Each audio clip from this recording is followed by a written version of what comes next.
Direto de Brasília, com Álvaro Pereira. Em mais uma terça-feira, hoje dia 20 de outubro do ano de 2020, entrando no ar mais um Direto de Brasília, ao vivo aqui pela Gerais FM. Bom dia, Álvaro Pereira, seja bem-vindo. Bom dia, Pedro. Bom dia, ouvintes da Gerais FM. Bom dia, Álvaro. Bem-vindo a mais um Direto de Brasília. E a gente já começa esse programa de hoje com polêmica, né? Mais um caso no escândalo aí da política brasileira.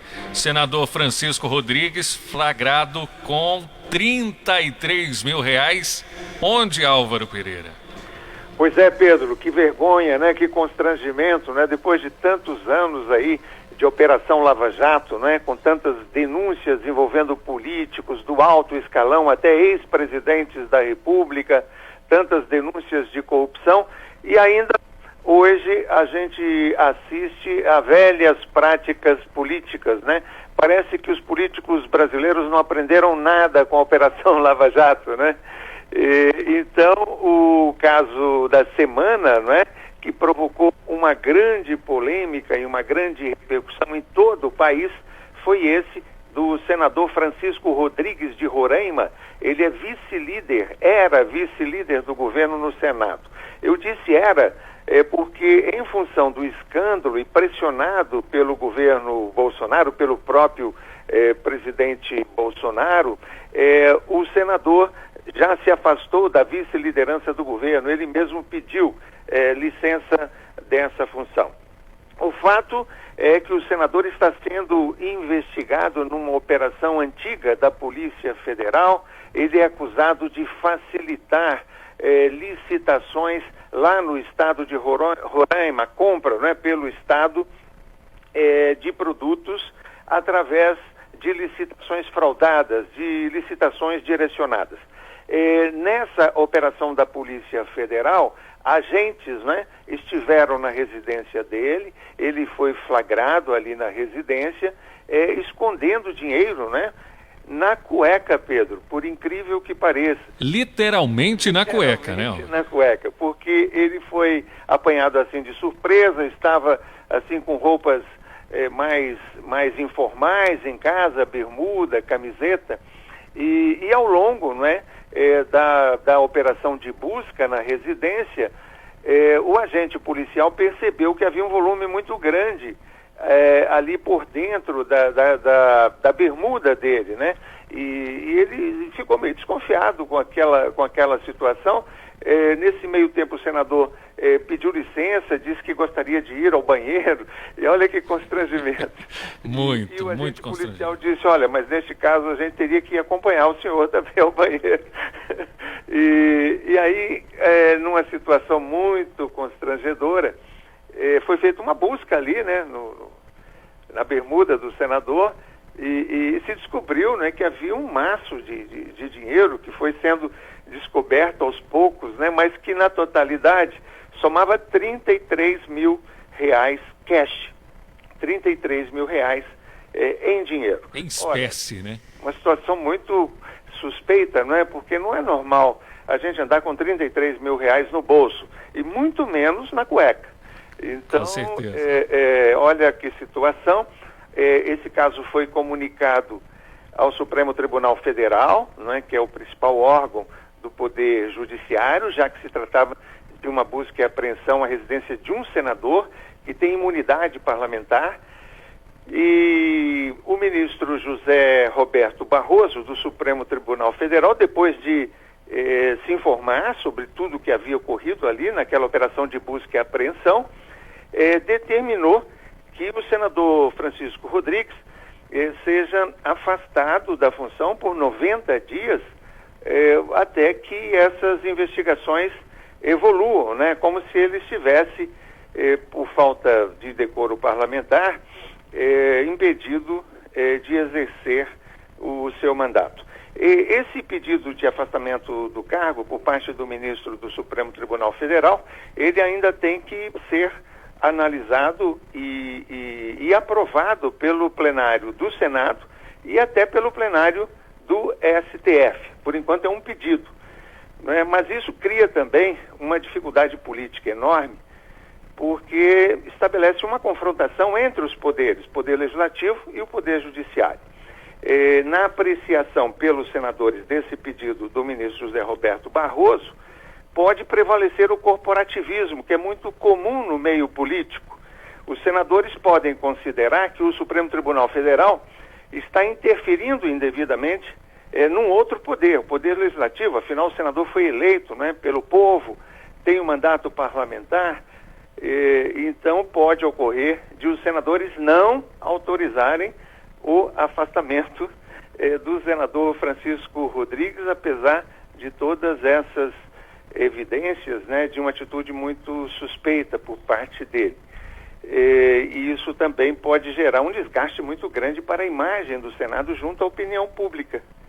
Então, o que se está tentando fazer hoje, Pedro, é convencer o senador Sim. a se licenciar do exercício do mandato por um período. Ele que já deixou a vice-liderança do governo, se anteciparia, não é, a uma decisão de afastamento pelo STF, voluntariamente pedindo uma licença aí de 120 dias até que a poeira baixe e amenize essa crise potencial na relação entre os dois poderes. A proposta é do presidente da Comissão de Ética do Senado, Jaime Campos, até porque essa questão vai passar também pela Comissão de Ética, não é? Na medida em que for constatado que essa atitude do senador representa uma falta de decoro parlamentar. E por falta de decoro parlamentar, um senador pode ser até cassado, Pedro. Sim, Ele sim. pode ter um mandato cassado, como outros senadores já tiveram no passado. Mas devido à burocracia, ainda tem muitos fatos para acontecerem com relação a esse caso. Ainda podemos ter aí várias novidades, né, Alfa? Na quarta-feira, por exemplo, está previsto que na próxima quarta-feira, amanhã, né, o Senado já possa analisar e decidir sobre esse pedido do ministro Barroso do Supremo Tribunal Federal. Mas também essa semana o próprio plenário do Supremo Tribunal Federal vai analisar a decisão do ministro Barroso, o plenário inteiro, todos os ministros, para saber se acolhem também ou não essa decisão. Então teremos aí desdobramentos pela frente e pode ser que o senador realmente se licencie, amenizando um pouco essa tensão política que se criou na relação entre o Legislativo e o Judiciário.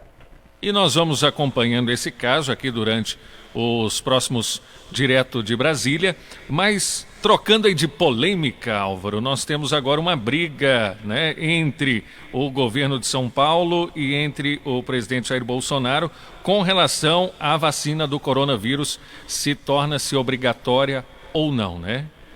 É verdade, Pedro.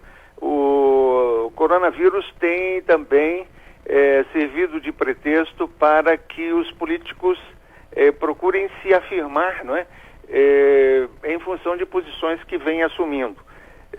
A gente tem acompanhado aí essa polêmica entre o governador de São Paulo, João Dória, e o presidente Jair Bolsonaro. Já começa pela opção que cada um fez em relação às vacinas que estão sendo testadas no mundo inteiro.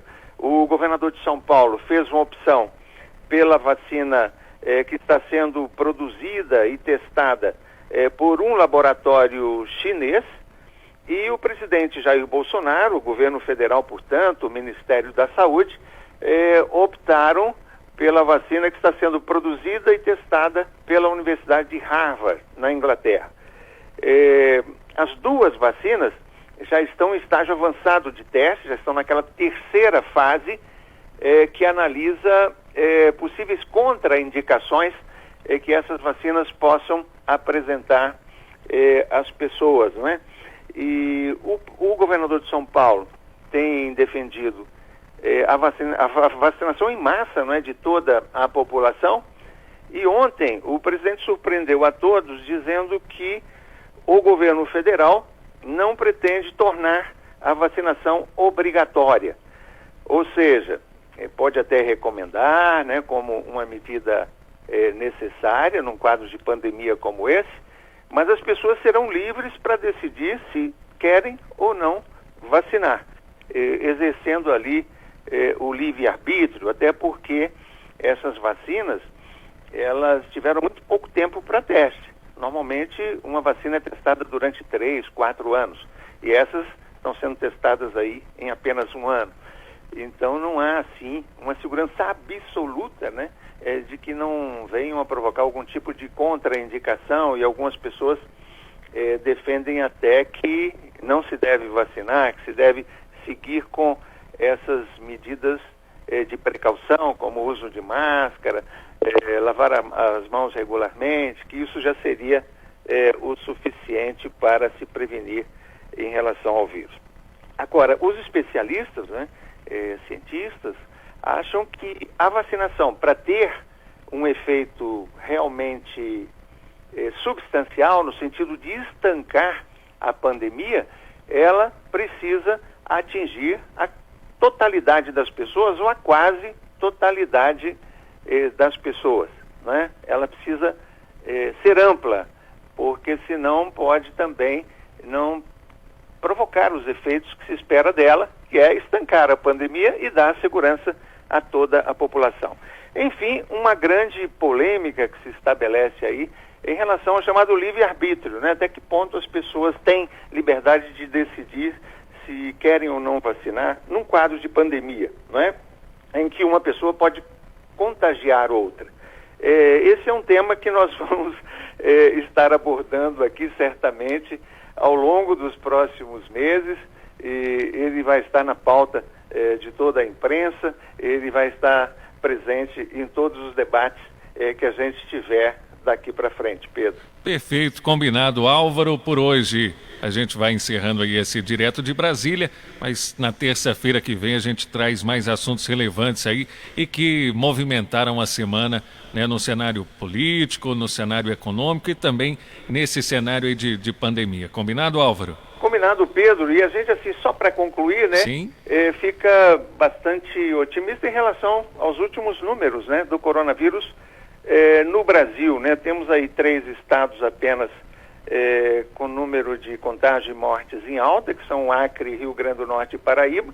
Temos 7 estados aí em condição de estabilidade, e temos 16 estados e mais o Distrito Federal com números em baixa, né? Em queda. Entre eles, Minas Gerais, graças a Deus. Graças a Deus, que continue, né, Álvaro? Que continue.